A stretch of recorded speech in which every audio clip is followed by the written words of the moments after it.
All right, so this has been a question I've been getting a lot, particularly on that Reddit Ask Me Anything. The most common question that's been showing up in the YouTube comments a lot, so I just want to make a video about it so that I can just link to it rather than give this ridiculously long-winded answer every time. I just want to get started doing this, or if I want to do the same business you're doing, what do I do? Where do I start? Give me a path. Everybody's kind of asking for a path, like an introductory video on getting started, on understanding everything. And there are a couple of things I want to get into before I even discuss that. The first is when somebody says, when somebody says something like, I want to be able to troubleshoot this circuit in the way you do.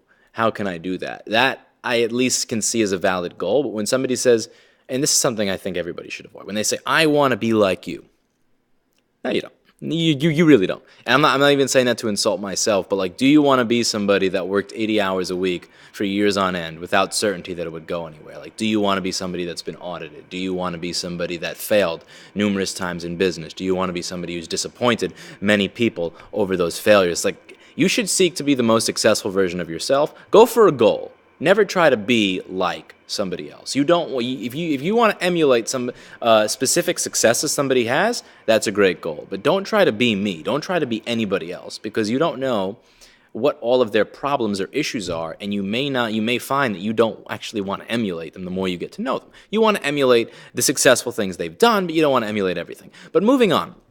The reason I find this question so hard to answer, I guess it's something that I can talk about a little bit here when I discuss my history. So hopefully by explaining my history, I'll be able to explain a little bit of why I find it just so fundamentally convoluted to try to answer this question in any type of way. So when I was 16 years old, I worked at Modell's Sporting Goods. It was the only place that would hire me. I remember I only got a job interview of the two places that I applied to. One was KFC, Kentucky's Fried Chicken, and the other was Modell's Sporting Goods. And I remember telling the manager of Modell's Sporting Goods in the interview, he goes, why do you want to work here? And I said, because I would rather clean the windows here with a toothbrush than be a manager at KFC. I mean, KFC is just, it's fucking disgusting. You're around the lowest grade of disgusting, killed shit that's getting cooked all day. The food is nasty. I've eaten at KFC. Everything about KFC is nasty. I don't want to work in fast food. It was a thing. And I got hired there. And after a year, I tried my best to do the best job that I could. I made sure the prices were right on everything. I would take merchandise out from under the gondolas, stuff that fell behind the stockroom. I would go through the machine and I would try to guess what the item was. I would find SKUs for all these different items. And this was like 2005. So you got to realize that this was not the age of people just being able to Google shit and Google image search on their phone really easily. I didn't even have a cell phone at that point. And if a lot of the people with a cell phone, they did have a flip phone. Like, you had the really spoiled kids. Like, the spoiled kids had the Sidekick and the fancy shit, but still, like, you weren't Google image searching and shit quickly at work. So I would go through every single item code. I would find everything. I would find ways to get all the merchandise in the stockroom out, even if it meant I had to rearrange things. Because, again, if your merchandise is in your stockroom, it's not going to sell. And there were also issues with the buyers buying too much for the tiny store, and we had to find creative ways to get rid of it so that it wouldn't just be, boxes in the back of the store and in the lobby all day. Our department had very little room. I put a lot of effort in, and after about a year of time, I got really discouraged at the fact that I still made $6 an hour. It was a real point of contention for me that I was willing to show willingness to go above and beyond. I was willing to take on responsibility that wasn't mine. I was willing to do jobs that other people weren't willing to do. And I still made $6 an hour. It fucking sucked. So about 18 months in, I finally wound up quitting. So one day the air conditioning unit died, and I think they had some type of aluminum roof or aluminum ceiling or something like that. So it was the type of ceiling and the type of building where when it's summertime, it's completely fucking disgusting. It is the nastiest shit because it's like 105 degrees in there. And we were wearing a polyester jersey in a building that had no air conditioning in the middle of summer. And it was awful. So I was like, listen, I'm going to do my job. I'm going to keep doing my job, but I was wearing my name tag without my jersey. And they yelled and they said, put on your jersey. And I just wound up saying, like, I quit. Just, no. I didn't. I took my name tag off. I took that shit off, and I was just done. It was like I'm doing my job really, really well. I'm doing so much shit that these other 16-year-olds don't do. These people, these 16-year-olds, they show up to work. They will do work if a customer complains at them, and they will put stock out if somebody bitches. I get every single one of these things out every single day. No. That was it for me. Because anybody who really, really cares about their job, who like genuinely pours their heart and soul into their job, if you make minimum wage in like one of those dead end bullshit positions, and when you're working for some like middle aged douchebag that's still making like, 12 bucks an hour after 20 years, who's taking it out on you, you're eventually just gonna do. That's really that's the career path there. The polite fuck you. I quit. Goodbye. I did that, and I wound up getting a job at a company called, what was it? I think it was 3P Delivery. And I got it through Good Temps. It was a job. I mean, now I'm at 12 bucks an hour. So now I'm up to the big leagues. I was at 6 bucks an hour, now I'm at 12 bucks an hour. And my job was to type delivery information into the system. So this was like, again, this is ancient times now. This is 2006. My job was to take fax orders from all the Lowe's delivery stores and type the information into the delivery system so that everybody would know when to deliver it. And then my job was to call the customer to tell them the delivery time. If you tell somebody their delivery is expected between 8 and 4 or 12 and 10, do you know how happy they are? They're not at all. And they're even more unhappy when they realize that this is not a customer service call. This is not a call where you get to negotiate your time. This is a call where I'm telling you this is when your stove will arrive, be there or fuck you, because again, I have no say in this matter. I cannot change the delivery time. All of that shit has been, computed by a fucking algorithm based on the addresses, and I have no say in it. I can't raise it to a manager. So a lot of people would be ticked off. And I wound up getting sick. I took 2 days off because I got sick. I had a 102 or 103 fever, and I got fired. Then I got another job through Good Times. This paid a little less. This paid $9 an hour, but my job was to take furniture out from the stock room. And I was 17 at the time. So my job was to take furniture out of the stock room. This was still the summer of 2006, and take that furniture from the stockroom and assemble it. So they sold furniture, they sold beds, they sold, like tables and stuff like this table that I have over here, which you probably can't see in the camera. They sold all types of random stuff. And I didn't know how to build anything, so I figured, let's see. I'll try to figure out how to build this stuff and take stuff out. I was also the only one there, so if you had like a really heavy couch or something, it wasn't a lot of fun. Some things are just designed to be carried by 2 people or dragged by 1 person where the leg or the side or something's going to look shitty. They didn't have any like dollies or anything like that, which sucked.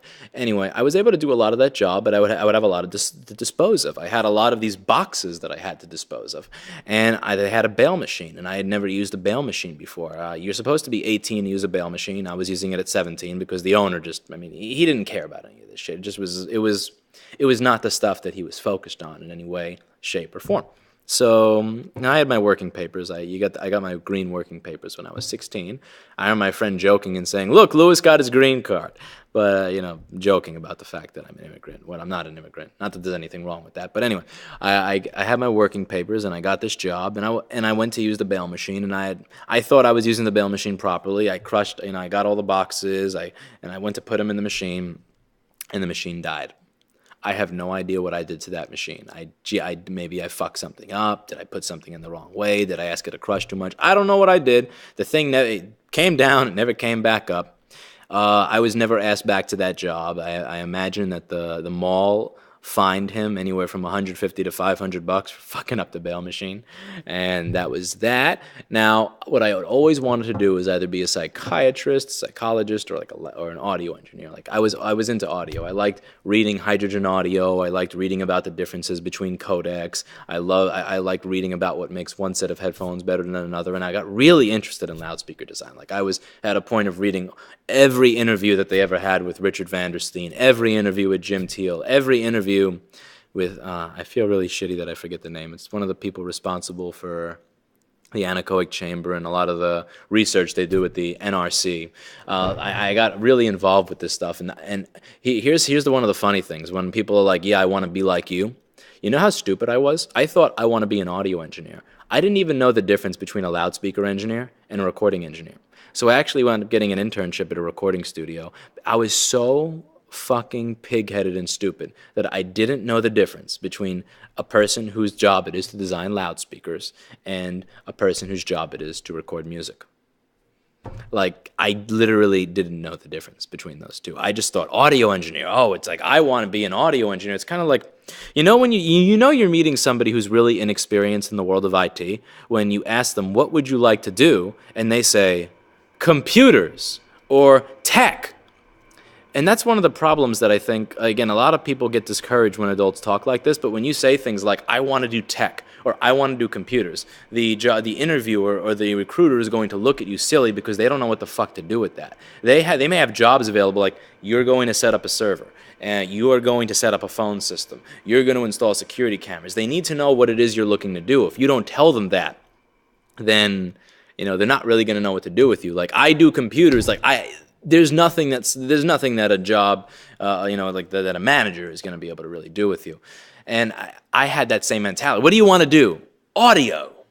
Well, what in audio? Do you want to be a part of programming Ogg Vorbis? Do you want to be a part of engineering loudspeakers and loudspeaker design? Do you want to market new loudspeakers? Do you want to do research in that area? Do you want to create DSP plugins for companies like Universal Audio? Do you want to record music? Do you want to be a musician? Audio. I look back on myself of 11 years ago, and I just want to punch him square in the face for half of the crap that I say. A lot of what I say on this channel is a dialogue between myself and my younger self, where I'm beating up on my younger self for all the dumb shit that I do. And I noticed that a lot of people seem to internalize it, so I'll mention that in the comments every now and then. I'll mention, it was like I literally got a comment on a video where I was saying, this is one of the design flaws in the older MacBook Pro. I'm going to show you this design flaw by showing you in front of the camera while I fix this girl's computer for free to be nice. And I get some comment like, hey, this is the most negative thing, and it's like, the negativity is really on you, because you're actually watching me fix something for somebody for free, which would usually be a board repair, just to be nice. And anyway, but my point is, actually, what was my point? Damn, I lost my train of thought there. What was I talking? Oh yeah, so most of this channel is a dialogue with my younger self, where I'm not yelling at you, because when I say the word idiot or don't heat gun something and charge your customer and tell them that you know what they're doing, it's because 10 years ago I did that, and I realized how fucking pig-headed and stupid and arrogant and really unprofessional, by the real definition of professional, that was. So I'm having this dialogue with my younger, more ignorant, more arrogant, pig-headed self, and people seem to internalize that dialogue. So when I see these things happening, I see people doing things that I did that were stupid when I was 17, and I'm calling it out, but for the most part, I'm calling myself out on my own past idiocy. And I find people internalize that when in reality there's really no reason to. But I digress. So I didn't even know what job I wanted. So I wound up getting an internship at Progressive Music in the Film Center building, and then an internship at Avatar Studios. And Avatar, I found, was a place, again, there were a lot of hipsters working there, a lot of hipster assistant engineers, and I didn't really get along with them very well.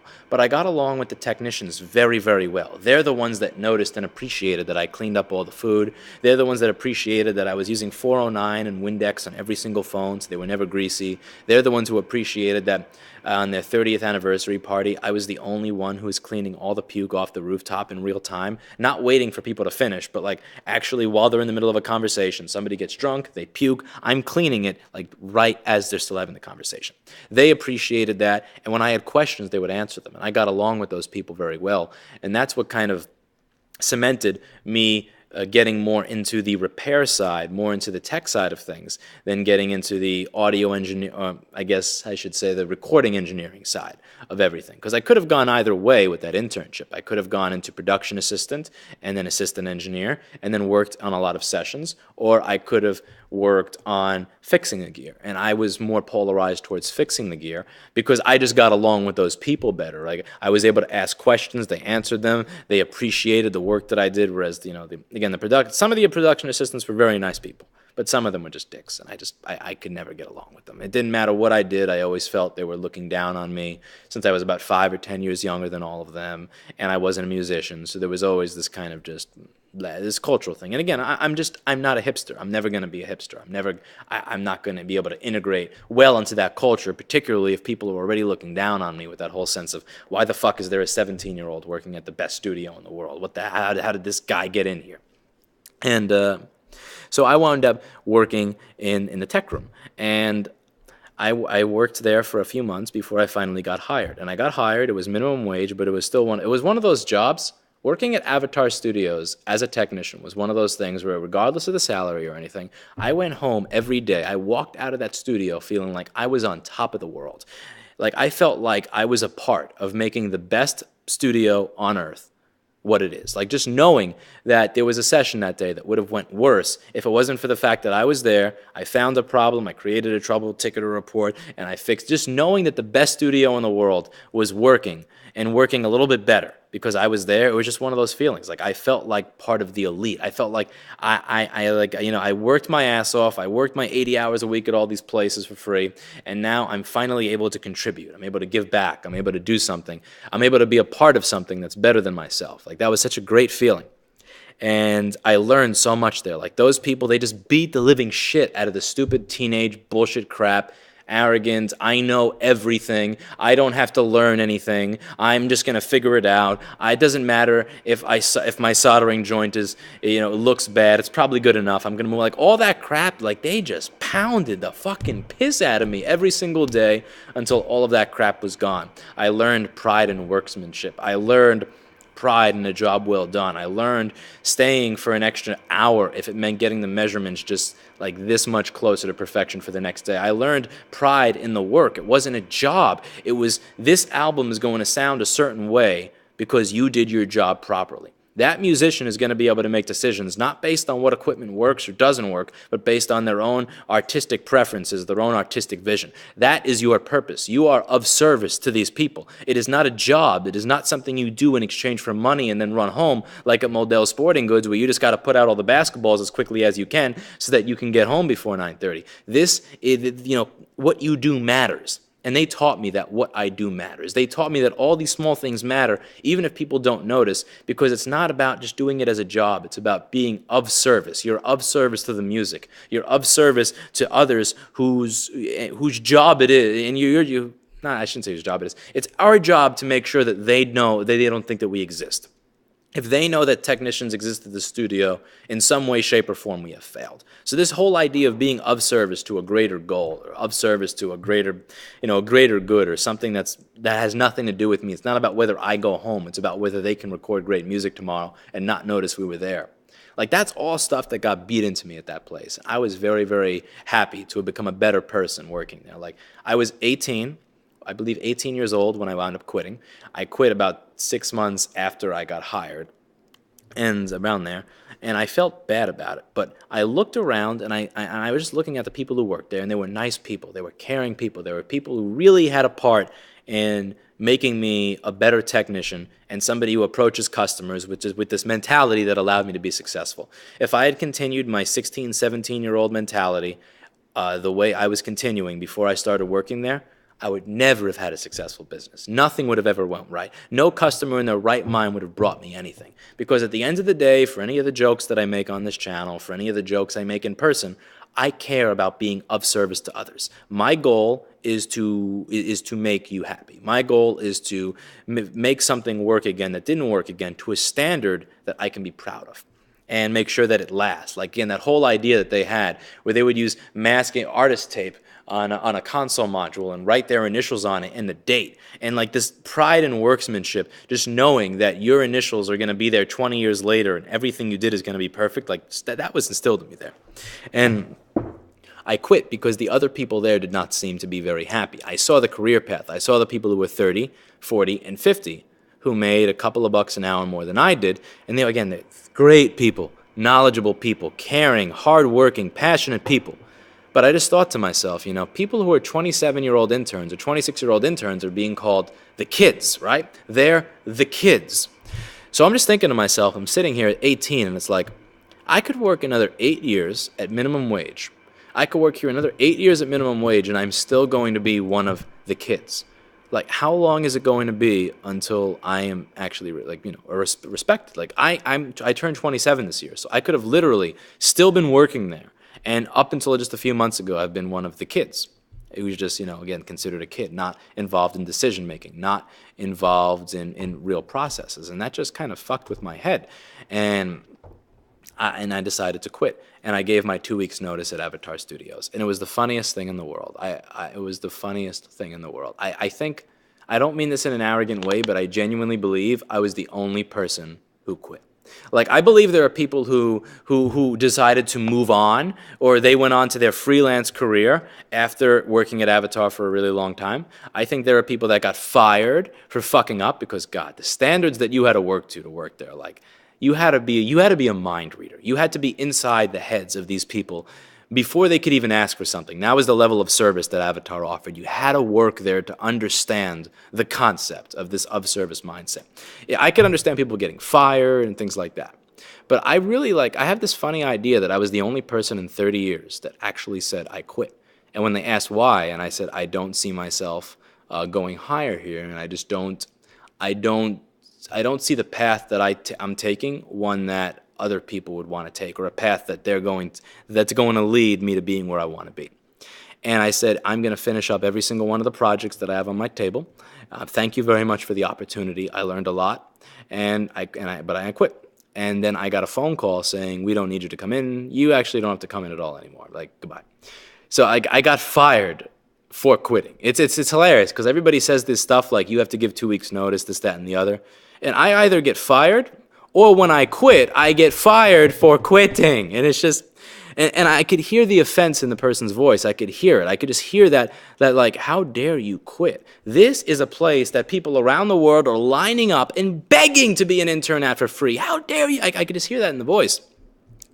And I don't know, I just quit, and I went to work at the other studio, the smaller place, because for some reason there, even though it was a smaller, crappier studio, I felt like I wasn't just a cog in the machine, like a hidden, that I could actually make it better than it was, that people relied on me there, that I couldn't just be replaced by another person, and that for some reason just made me feel better. It just felt more, it didn't feel like I was being judged by others, it felt like I was working collectively with others, and I liked the feeling of the place more. So I went back to work for that place, and after the financial crisis in 2008, everything ended. I didn't have it. The guy's lease, it was supposed to be like around $19,000 or $17,000 a month for the half of the floor that he had, and it went up to something like $35,000 or $40,000. It was just totally ridiculous. The guy had no reason to stay in the space, no way to ever make money off it again. So it closed, and I was working with somebody there on a session, and I didn't want to tell him I can't finish working on this set of music. It was like I was more of a tech person who fixed consoles and tape machines and equalizers and things like that than anything else. But I sometimes enjoyed working on music sessions and recording them. And I just wanted to be able to finish this because I actually kind of like the music. So I needed a machine. We already did all the recording, but I needed a computer that used Logic. And at home I had a PC. So I needed to get a Mac. And I had no money because that place was closing, so I just lost my job. And I needed a Mac. So I went online and I bought an A1150 or an A1211. I forget the model. In 2008, I bought this MacBook Pro. And it came off eBay. And like most things that come off of eBay, it arrived broken because it's fucking eBay. I mean, eBay was a cesspool in 2005. It was a cesspool in 2008. It's a cesspool in 2016. eBay I know I've offended people in the comments like, why are you shitting on eBay sellers? It's like, I sold thousands of items per day on eBay from the Rossmann Supply Company for many years. I dealt with the buyers. I've dealt with the sellers. eBay in general is just, it's like the wild, wild west. It's a cesspool. So I bought it. It didn't work. Again, the guy didn't want to give my money back. I filed the claim. I took pictures. I got my money back. I bought the parts I needed to fix it. Then I realized that the guy was going to be opening a smaller studio space for people to finish up their project. So I didn't need this laptop anymore. So I sold it. And I made a decent profit off of it. I'm thinking to myself, I just lost my job. But I just made about, a few $100 for something that took about 15, 20 minutes of my time. Let me try that again. Again, total accident. This was a total accident. This has nothing to do with what I plan to do with my life. Just nothing. And I remember telling my dad, I'm going to try this again. And he's like, yeah, don't get too excited about this. And I had this dream going in my head where it's like, huh. So I made like $200 off of that. So if I can do that 3 more times a month, that means I can make $800 a month for 20 minutes of work a week.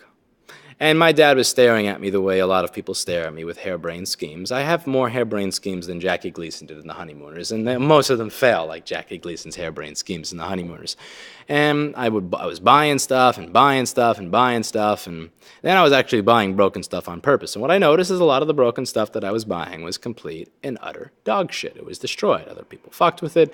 There were slim profit margins. You had issues when you sold stuff to people, and it was like, that like couple of $100 quickly turns into $100, quickly turns into $50, quickly turns into minus $300, and at some point I decided, screw this. But I had a decent amount of experience opening up the machines at that point, so I said, you know what if I offered this service to other people? So I started offering the service to other people, and I'm offering the service to other people, and I'm going along, and I'm making my money, and I'm meeting people at their jobs or at their work, and what I did was I had, I had my ad set up pretty much to say what people wanted to hear. So I would ask all of the customers what their concerns were, and I would listen to the concerns. And every customer concern was, how long will it take? How do I get this done? What is the cost? What are the what parts are you using? And do you have reviews? Who the fuck is doing this? So what I did is I took each concern individually, the questions that everybody would ask, and I put them on a site that was an absolutely disgusting, horrid, disgusting, garbage-looking website. But what I did is I had the website set up to answer each person's individual questions. And the funny thing is there were all these beautiful websites, and they were choosing me anyway because all the other websites, what they were doing, this is the thing that Jim Camp talks about in his book, Start With No. I think it's called Start With No. He says that everybody presents, but they don't present to they present the wrong information. They just start saying what it is they're supposed to say. Diarrhea of the mouth, instead of actually talking based on somebody's real concerns. And they give away too much information, they give away irrelevant information, they confuse the customer doesn't buy. And what I did is I would just, I opened my website based on people's genuine, real-world concerns, whatever I thought actually concerned them, whatever feedback I received from them. And the shitty-looking website was getting me so much business just because the website itself was answering everybody's question before they had a chance to ask it. And I was getting more and more and more business. And the place that closed, that guy, he opened a space, just one single room, at this new place called, I believe, Play Studios in Midtown. And the Play Studios was a place where almost nothing ever worked. One of my best friends, Jake, was the manager for a while. Nothing at Play Studios ever worked. They put so much money into a fancy lobby, and they put no money into any of the equipment. And the owner of the place managed to have a little bit of a habit, so, he had a very sniffly nose, and he always seemed to be out of money for things like maintenance. So I went up to the sniffly-nosed owner one day, and I said, listen, I am tired of meeting people at their houses or apartments, and, the clients here complain about stuff that doesn't work. So here's the deal I'm going to make with you. I am going to make sure that you never hear a client complain that something didn't go right in their session, that something didn't work again. You're never going to have to go to collect money from a customer and hear an excuse rather than have them hand you a check. Everything will always work to a standard where people are willing to pay. In exchange, I'd like to use the place for my business. I'm not going to meet 20 people here. I'm not going to put up a sign. I would just like to be able to meet people here, store the stuff that I need to work, be able to do my quick 10, 30-minute jobs in and out, and he was totally fine with this idea. And it worked very well. And the shit that I did for those 2 years, again, I didn't say that I'm going to fix everything in the factory. I said that nobody's ever going to complain. Big fucking difference. So like if a tweeter blew out, again, I'm not going to pay out of pocket to replace it. He has a habit to attend to. He's not going to give me the $100 to go downstairs and buy one. So I would go inside the tweeter, I'd find the coil, I'd go work my way around the coil, find the part where it burned, slice, solder. You're not supposed to solder a tweeter coil. That is total bullshit. But I would do it. And, again, it may not, in an anechoic chamber, the THD measurement may not be exactly what it's supposed to be, but again, a bunch of stone musicians are not going to fucking notice the difference. When the tubes in the guitar amp started to look nasty and sound nasty, they had these acoustic panels on the wall. So I took one of them off and put it on the floor, left one on the wall. I would take the tube, throw it at the wall, fall. Take the tube, fall at the wall, throw. Throw it at the wall, it would fall. Pick it up, do this again for an hour, Do this for an hour while I'm talking with my friend, shooting the shit, throwing the tube.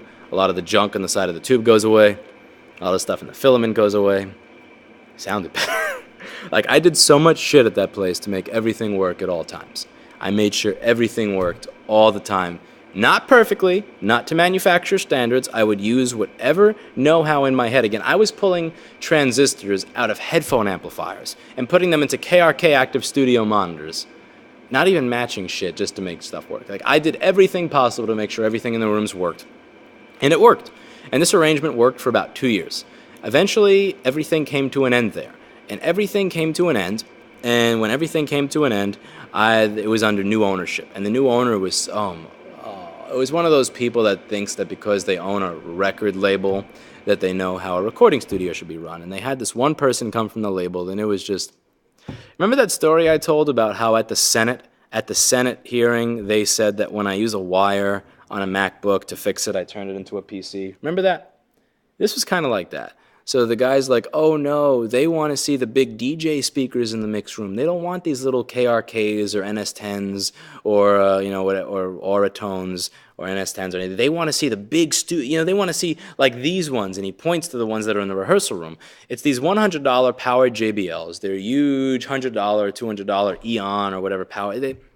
They sound like cock and balls. They're meant for rehearsal. Those two speakers are designed for rehearsal clients to scream their ass off into them, do stupid shit, plug shit in and out, and for them to not explode. That's what they're designed for. They're not designed for music to be mixed on. Nobody is mixing music on JBL $100 big powered PA speakers. It's just not the right tool for the job. And he says we have to replace all the things in these rooms and put this stuff in there.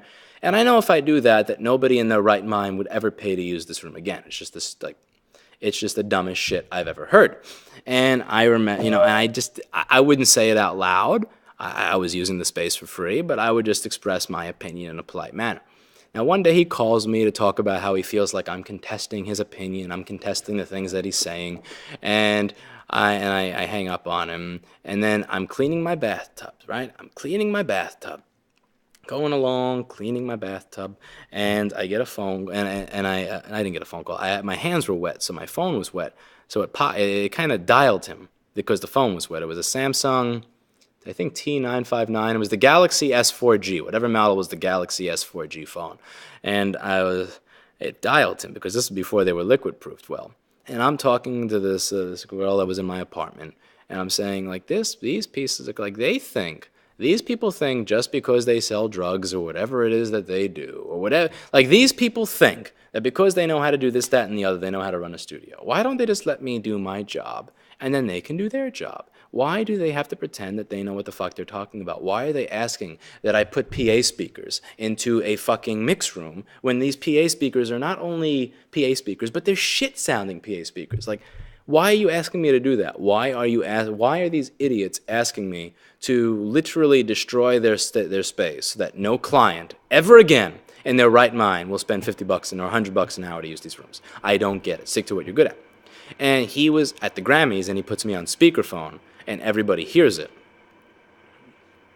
I wind up getting a phone call from the owner like, does this guy know who he is? Does he know what I can do to him? I'm going to get him and his fucking family. Yeah! It's like, and it's really funny because, like, my friend Jake, who manages the place, one of these days, he actually was walking back to the studio one day, and he sees that guy, the guy that makes all these threats, like, I'm a big man, yeah, look what I can do, because I got money, I'm a big man, all this shit. The guy actually looked at him, looked away, and then he actually walked to the other side of the street. Like, not kidding. Like that, the same thing happened to me one time when I was on that block about a year or two after that. So it's just one of those, like, crowning achievements in life. Like, you were the person that scares everybody, and you're literally walking across the street after making eye contact. Anyway.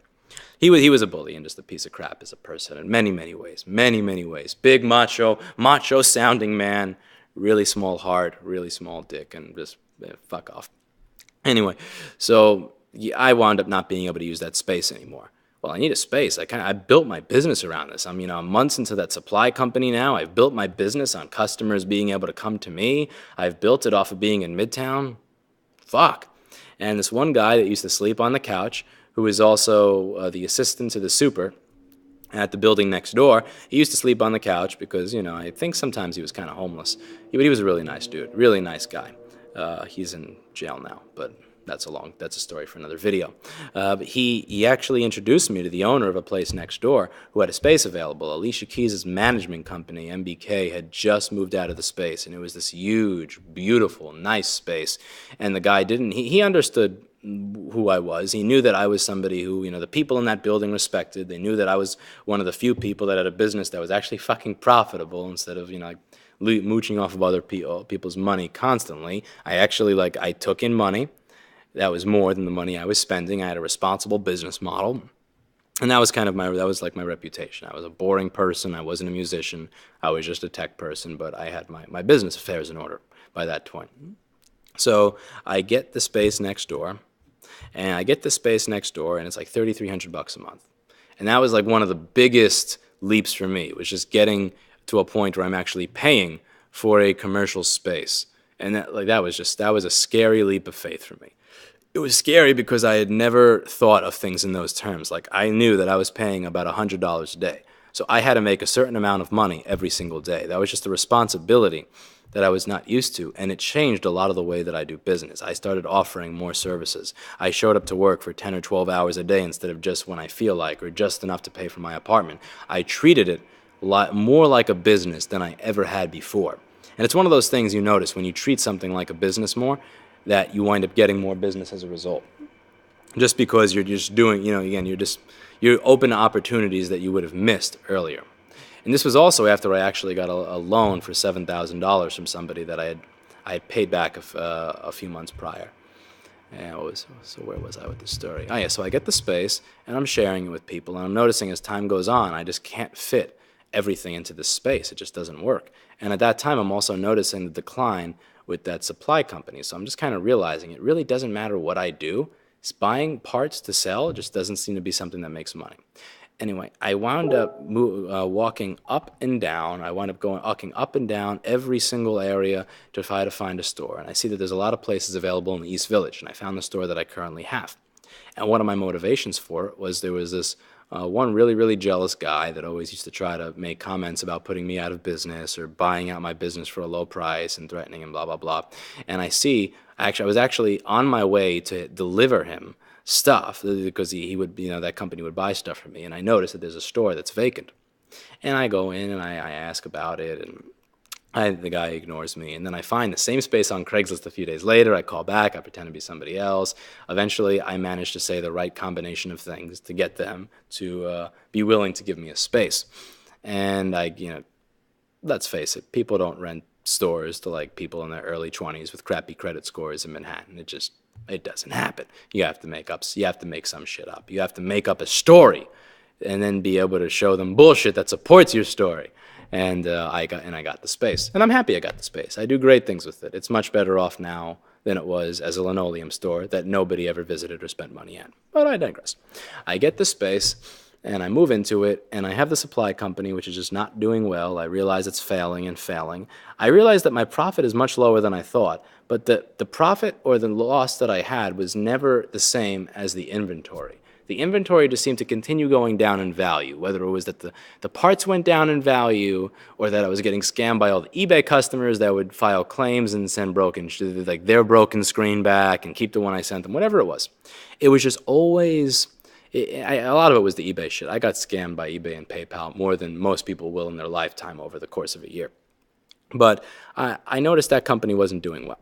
And I have this company that's doing pretty well, the repair company, so I continue to focus on that. And we offer logic board repair to the walk-in customers. And a lot of them were not repairs that I was able to do myself. I remember buying this Hacko FR801 to replace my Hacko 851. The 851 could not really replace QFN packages, particularly on these boards. Even if you have a preheater, it just doesn't have the power. The FR801 did have that power. And I got that in 2012, and I remember buying it. I remember the first board repair besides a backlight fuse that I ever attempted. It was the stupidest shit in the world. Like, at least on a MacBook. I don't mean a board repair on like a console module, because I'd been doing stuff like that, or like, let's say, you know, a Neve 2254 and shit like that. I've been doing that since 2007. But the like MacBook stuff, like actual board level repair that's not not a backlight, not just a fucking backlight fuse. I hadn't really done much of that until 2012. And I delve into it, and I got my Hacko FR801. I just blindly plopped down $650, which back then, like, that was a lot of money. You have to understand, I didn't have a lot of money.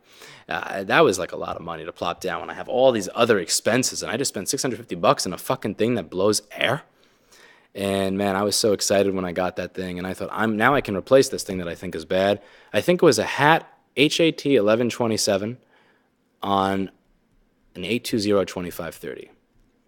You know, it's funny, because like I remember almost nothing about the first time I had sex, but I remember so much in detail about the first board repair. I think that's either Q7030 or Q7080 in the 820-2530.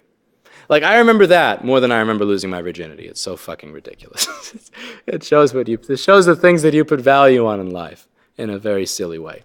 But and it didn't fucking fix it. And then I guess everything else, and I remember I didn't have a schematic or a diagram. I'm guessing what these things do.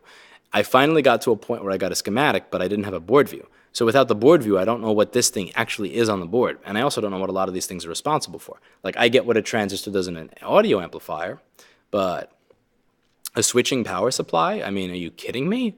Like, a switching power supply in a rack of 31102 modules that somebody has, a switching power, a buck converter inside of a Pultec EQP1? I mean, no, I don't know what the fuck any of this shit is. It's like, no, that's not what I had ever serviced. That's not what I was used to working on. I don't have a degree. I'm very confused. So what I would do is I would stare at it, and I wouldn't get what it did. So then I would just Google, like, this thing looks corroded. So I would Google the component. I would see, oh, this is this thingy controller thingy for this thingy.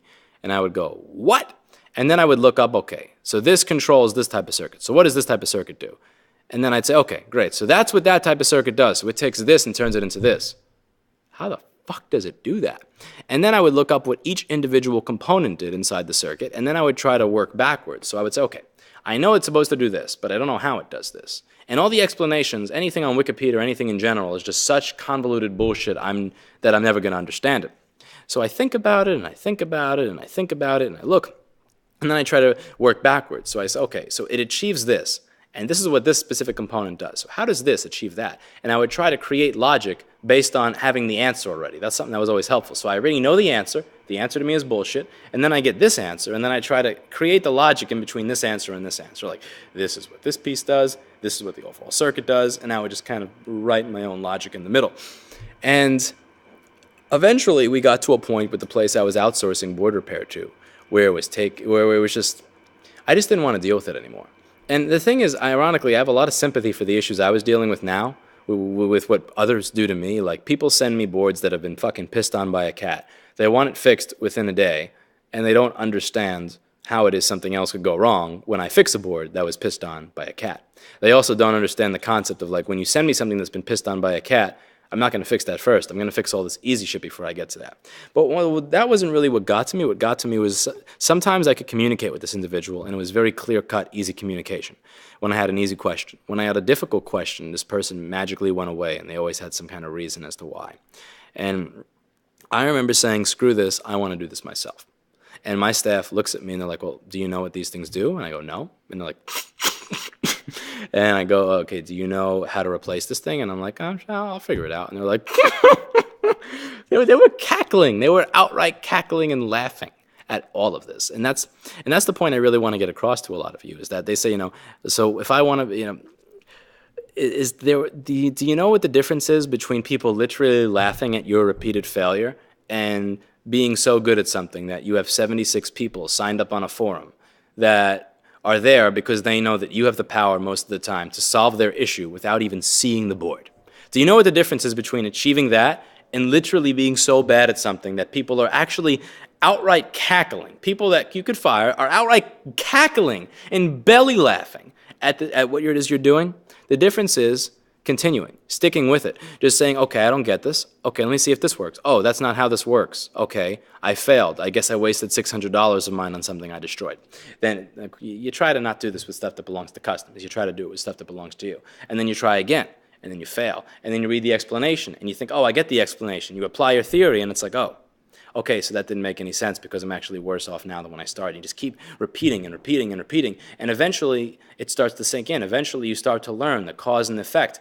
You start to just associate things. Again, eventually if you're just willing to keep failing, you're willing to keep learning, you're willing to keep poking around, you train your brain to analyze, you train your brain on how to learn this stuff, and it just starts to make sense. You come at something from enough different angles, and it makes sense.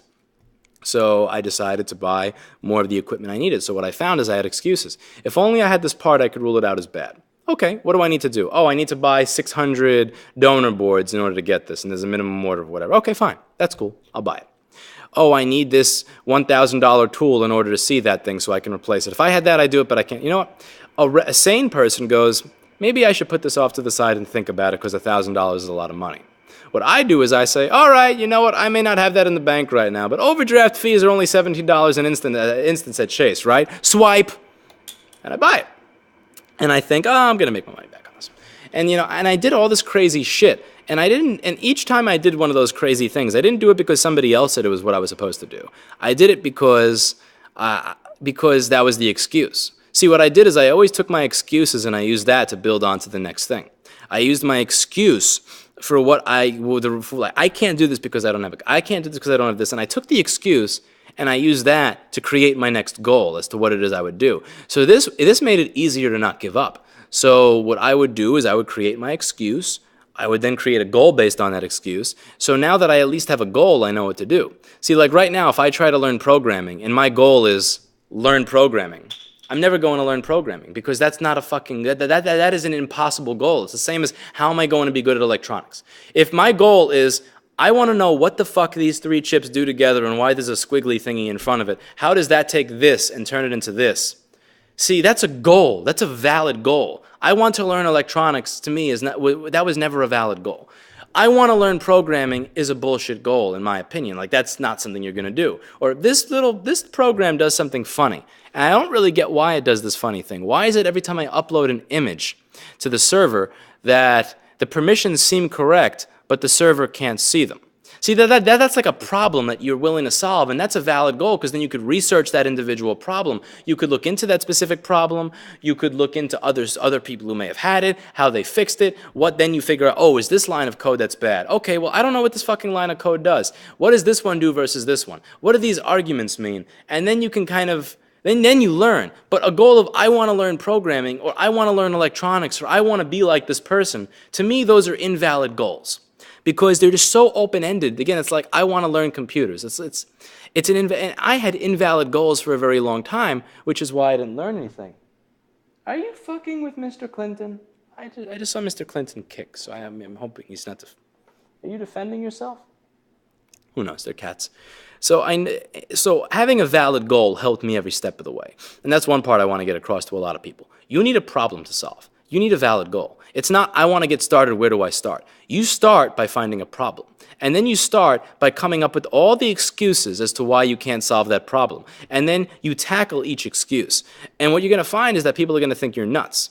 When you spend all this money on, again, it sounds silly, but like spending $700 on something that blows hot air when I don't know how to use it, people would think that's kind of funny.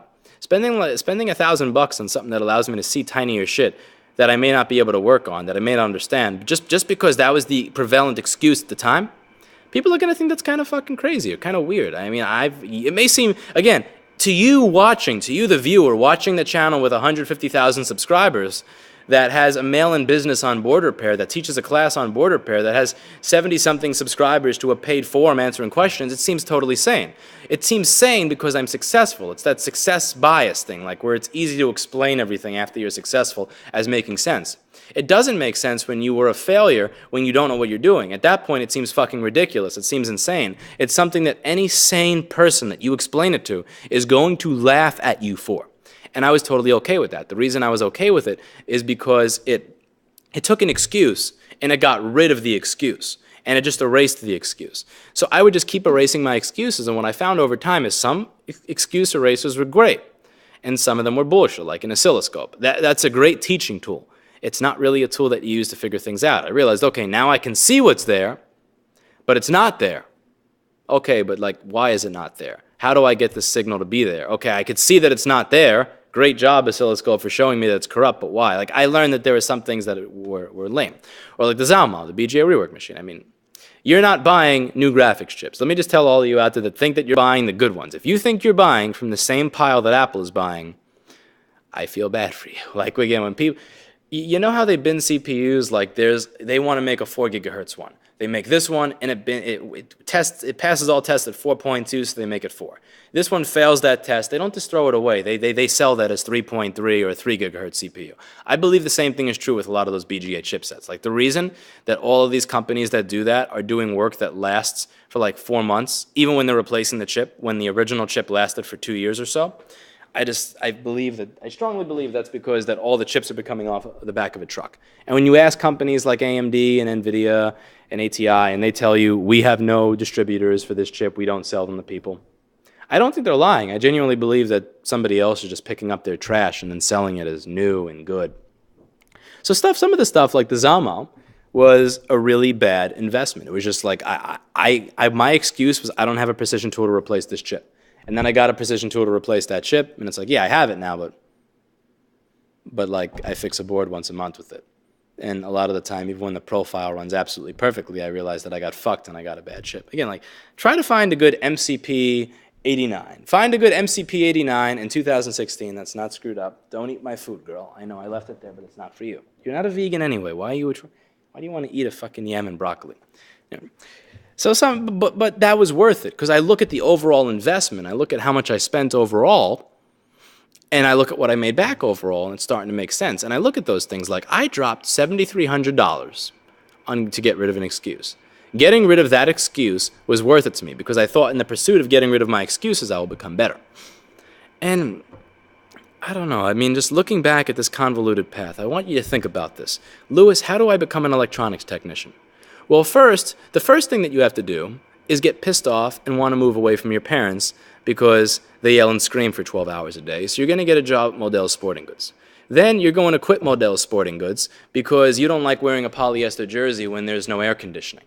Then you're going to get fired from a job entering data for a delivery company because you get sick. Then after you do that, a Redditor and Ask Me Anything who's listening to this, then you're going to get a job at a furniture store and you're going to get fired because you're going to fuck up the bail machine.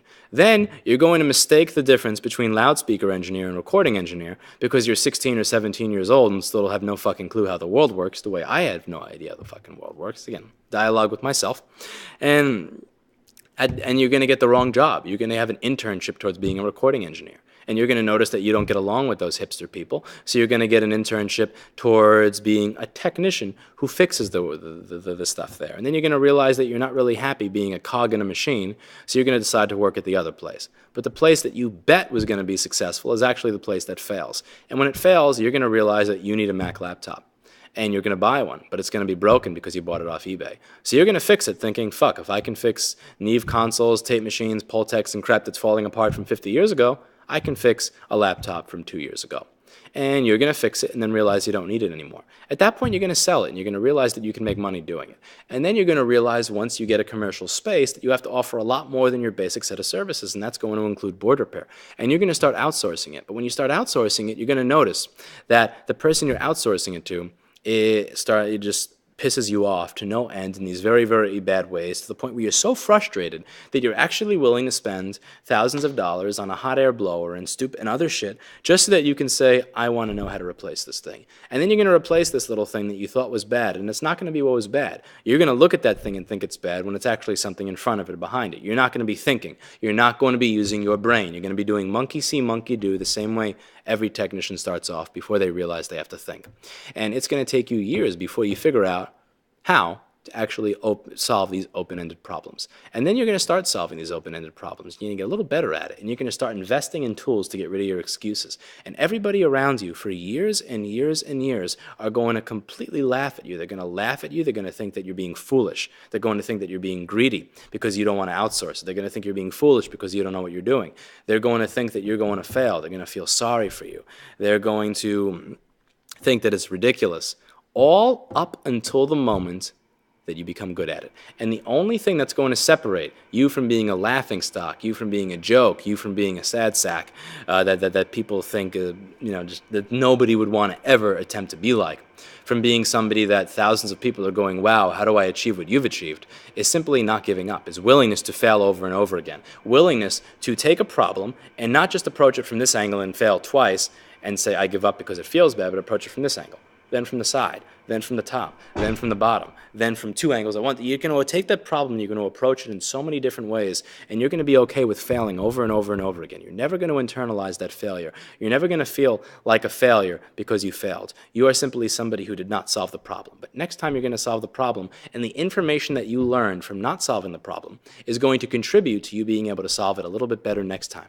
You're going to think with a curriculum mindset where your curriculum is based on getting rid of excuses. You're going to list all of your excuses. I could do this if I knew how this worked. If only I knew what the purpose of that thing was. And then you're going to create goals for yourself. You're going to create a curriculum based on your excuses. Every single time you realize you can't do something, I want you to really think about why it is you can't do it. And then you are going to create goals based on killing that. Regardless of how much time you have to waste, regardless of people that may be bothered by your questions, regardless of how silly other people may think you are because you asked such a stupid fucking question, you're going to be okay with it, because as Sam Fields told me a long time ago, the only way I ever learned anything was from never being afraid to tell people just how stupid I am. Everything I've learned in life, Sam Fields told me when I was 17, everything I learned in life was because I was never afraid to show the world just how stupid I am. And it's a really great outlook on life. There's just this humble nature where you don't mind people thinking you are the dumbest person on earth so long as you have learned something. Being okay to show people, here is my ignorance, here is who I am, here is the complete lack of knowledge. Please fill my bucket up with knowledge. I don't care if you fill... And he didn't care if people insulted him, beat him down, looked down on him. He had no care whatsoever if people were being as condescending as humanly possible while giving him advice. He would soak all of it up and he would smile. And then the next day, he would use that advice to make $100,000 doing something that somebody else thought was impossible. And then he would politely laugh at them, and they would look at him funny. But he was a successful person because he was never afraid of it. And you're never going to be afraid of how stupid people may think you are either. You're always going to be open to the fact that you can learn something. And one day it's going to click. One day the problem you're trying to solve, you'll actually solve. And you're going to take that confidence. And you're not going to internalize the previous failure, but you are going to internalize that confidence. And you're going to use that for the next time, and the next time, and the next time, and the next time. And you're going to use that on the next Studer tape machine that's blowing power supplies. You're going to use that on the next 2254 that's not doing its job. You're going to use that on the next Pultec that has some single-ended sound to it and doesn't work every time you use the mid-range knob. You're going to use that the next time you get a motherboard with quarter fan spin. You're going to build based on that confidence, and you're going to keep doing the next thing and the next thing. That's how it works, but you have to have a problem to solve. You have to have a problem to work towards. You can't think, I want to do audio. You can't say, I want to do electronics. You can't say, I want to do programming. You have to find a specific problem to solve, and you will move forward from there. But it starts with finding a problem. I can't tell you how to become good at any of this because I have no fucking clue how I wanted to be a loudspeaker engineer. I wanted to be the guy that could work at Teal Audio or Vandersteen and design a new speaker. That was my starting point. I fix laptop motherboards, I give motivational talks on the internet, and I teach motherboard repair. It's like, and I try to get legislation passed through the Senate. Like, how the fuck did I go from my starting point to here? I have no idea. I don't know how to explain this to people. I don't know how to explain to people the happy accident of realizing I could make money off of losing my job when I bought something broken that I didn't expect to come broken and fixing it. I don't know how to explain the fucked up feeling I had in my head that one day I decided that even though I'm only qualified to work on analog electronics from the 50s, 60s, and 70s, that I'm going to take on shit that I can't see, that where I don't know how it works, where I don't have a schematic, where I don't have a board view, and above all, I don't have a clue in a professional environment. Like, I don't know how to get across to people what was in my head when I decided to do that. This was all an accident. This was never something I intended to do for a living. This is never something where I had a specific plan. I never had a plan. I still don't have a plan. I have no idea what I'm going to do next. I just kept following what was in front of me. I kept solving the problems that were in front of me, and I just kept trying to get rid of my excuses each step of the way. And that's how I got where I am. I don't know how to explain that in a single post. I don't know how to tell somebody how to be like me. I don't think that you should be like me. Because again, here's the thing. Here's the thing I really want to get across with this video, and that I've been failing to this whole time. You can fuck up the bail machine. You could get fired. You can't follow. You can't follow in my footsteps. It's impossible. You'll never do it. You're never going to have the same sequence of events.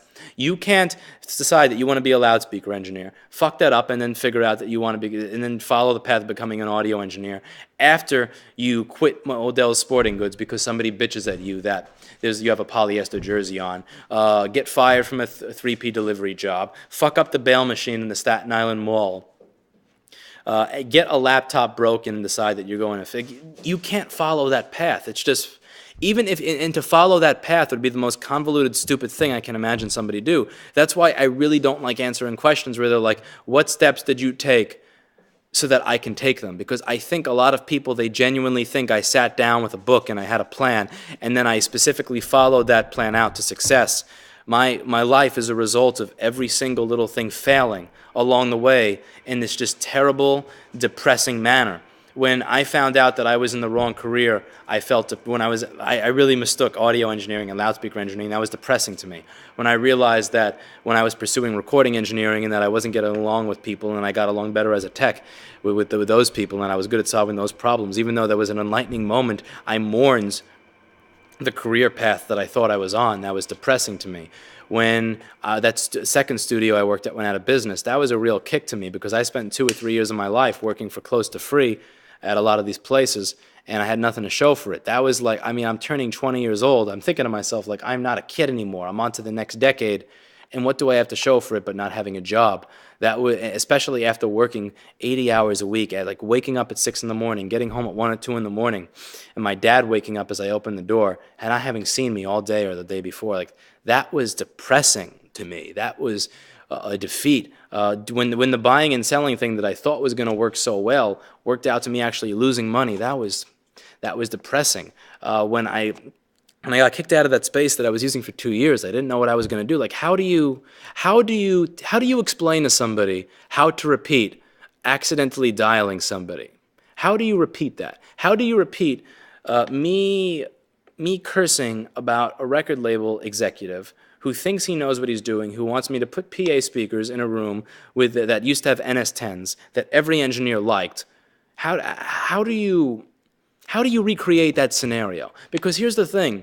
All the things that occurred to me up to this point made me who I am. So if you change those things, again, if you change those things, I may have not become me. If I was treated well at Modell's Sporting Goods and I was given even the smallest raise or promotion to show that they appreciated me, I would be a middle manager at Modell's. I would be making $15 an hour at store 62 in Staten Island, telling teenagers how to put price tags on basketballs, answering the phone saying, Modell's Sporting Goods, your hometown sporting goods store, how can I help you? I would still be doing that right now. Like, I really believe that. The reason that I am where I am is because all these things happened over the course of my life, and it's not something that's repeatable. And I don't mean that as an insulting way. I don't mean that to get people down. I don't mean that to depress people. I mean it because in an encouraging way. I want you to realize that whatever convoluted, fucked up ass life path that you're following, you have some control over making the most of where you are. So I want, like, you may be over here, right? And your goal is here. I may have started here, and what I got up to here, you may just have to go from here to here. It makes no sense for you to go all the way back there and take this alternative route that may not even get you to what I've accomplished. You have to find that for yourself. And it's not because you're not good enough to go through my path. You may actually be, you may be too good to go through my path. You may not be somebody that's going to want to work at a fucking furniture store for $9 an hour and be so fucking dumb like I was that you managed to break a damn bail machine. How do you explain that to people? How do you explain this as a path to success?